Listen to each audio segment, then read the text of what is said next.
est connu à l'étranger, par beaucoup d'aspects bien sûr, mais en général, quand on pense au Maroc, on pense à la mer, on pense au soleil et on pense à la bonne cuisine. Et qu'est-ce qui peut le mieux représenter la cuisine marocaine d'autre que le couscous?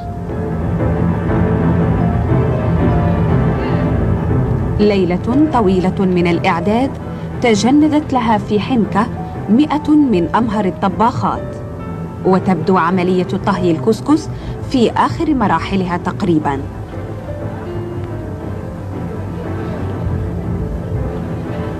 الإعلام الوطني والدولي وسط الجماهير في حضور مكثف يسجل الحدث الإعلامي الرائع، تحطيم أكبر رقم قياسي في العالم للأطباق والمأكولات.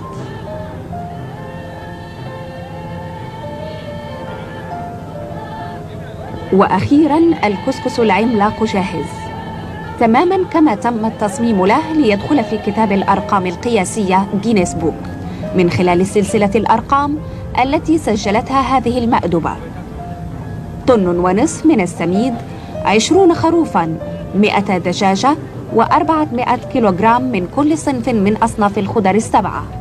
ينضاف إليها عدد الذين تشاركوا لذتها ونشوة الاحتفال يومها، 4000 شخص من مختلف أنحاء البلاد، من مختلف أصقاع العالم.